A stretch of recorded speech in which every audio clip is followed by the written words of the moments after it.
Hello दोस्तों, news स्तंभ में एक बार आपका सभी का स्वागत है। और आज का नया टॉपिक है जो देश का ज्वलंत मुद्दा है। आज भारत देश के सबसे बड़े उच्चतम न्यायालय के मुख्य न्यायाधीश सीजे गवाई साहब के ऊपर एक सिरफिरे वकील द्वारा जूता फेंकने की घटना कारित की गई। अर्थात सीजे साहब पर जूता फेंका गया। तो ये कौन है वकील सिरफिरा और इसने क्यों जूता फेंका, इसका विवरण देखो। आज देश की जो है स्थिति इस प्रकार हो गई कि यहाँ अंधा कानून, बहरी सरकार और गूंगा पत्रकार वाली कहानी चरितार्थ हो रही है। 8 अक्टूबर 2025 को सुप्रीम कोर्ट में हुई एक घटना ने पूरे देश को शर्मसार कर दिया।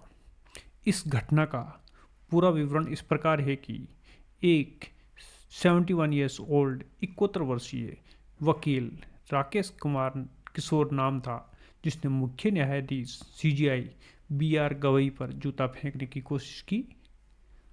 जो खजुराहो विष्णु मूर्ति विवाद से जुड़ी प्रकरण में सुनवाई के दौरान हुई। ये घटना न्यायपालिका की गरिमा पर सवाल उठाती है और सनातन धर्म के अपमान के आरोपों से जुड़ी हुई है।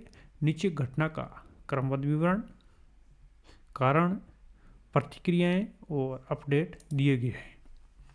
इस घटना की तारीख और समय।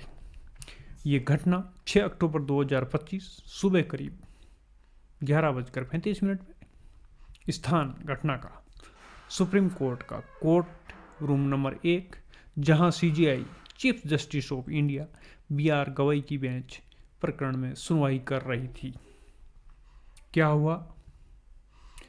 प्रकरण ये था कि मध्य प्रदेश के खजुराहो परिसर में क्षतिग्रस्त विष्णु प्रतिमा जवारी मंदिर की बिना सिर वाली मूर्ति की पुनर्स्थापना से जुड़ी एक याचिका पर सुनवाई चल रही थी। सीजीआई गवाई साहब ने याचिका पर एक टिप्पणी की, जिससे वकील राकेश कुमार किशोर भड़क गए। उन्होंने अपना जूता उतारा और सीजीआई साहब की ओर फेंकने की कोशिश की। सुरक्षाकर्मियों और आसपास के वकीलों ने तुरंत इसे पकड़ लिया। जूता सीजीआई साहब तक नहीं पहुंचा और उन्हें कोई चोट इत्यादि लगना नहीं आई। अब सवाल ये उठता है कि ये इस प्रकार का सिरफिरा वकील, जिसका नाम राकेश किशोर बताया जा रहा है, कौन है? इसका व्यवहार कैसा है, क्या है? तो राकेश किशोर का व्यवहार ऐसा है कि तुरंत पुलिस आई और इसको बाहर ले गई। बाहर ले जाते समय वे चिल्ला रहे थे, सनातन का अपमान नहीं सहेंगे हिंदुस्तान।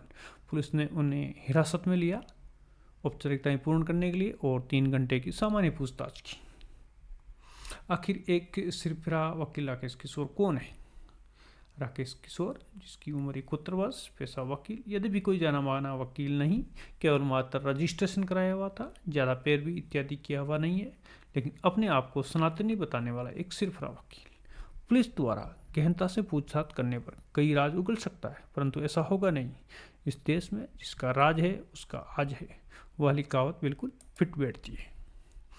और इस प्रकरण में सभी लोगों की प्रतिक्रियाएं आई है और कानूनी कार्रवाई भी होनी चाहिए या है। जैसे bar council of India, SCBA और एओआर, अर्थात बार काउंसिल ऑफ इंडिया ने बोला तत्काल सदस्यता निलंबित करे, Supreme Court registry High Courts of SCBA को सूचित, प्रैक्टिस लाइसेंस सस्पेंड। सीजीआई साहब ने बोला है कि शांत रहे, सुनवाई जारी रखी। उन्होंने ऐसी हरकतों का असर नहीं पड़ता, ऐसे बोला। आरोपी को चेतावनी देकर छोड़ने की सलाह दी। कोई औपचारिक शिकायत नहीं। सुप्रीम कोर्ट एसोसिएशन, एससीबीए और एओआर एसोसिएशन ने निंदा की। दोनों एसोसिएशनों ने कोर्ट अवमानना की कार्रवाई की मांग की है। और राजनीतिक इसके अंदर जो नेता लोग हैं उन लोगों की प्रतिक्रिया भी। मोदी जी बोले, बाहर भारतीय नाराज, आप कार्यकर्ताओं राकेश के घर पर प्रदर्शन किया, घेराबंदी की, जिससे वे घर में कैद हो गए। ओवैसी नेता है जिसने कांग्रेस, दलित, सीजीआई पर हमले का मुद्दा उठाया। सोशल मीडिया एक्स पर सिरफिरे वकील राकेश किशोर ट्रेंडिंग हुआ। समर्थन, सनातन रक्षा के लिए साहसिक कदम, विरोध, न्यायालय पर हमला, जेल होनी चाहिए, इस प्रकार की प्रतिक्रियाएं रही।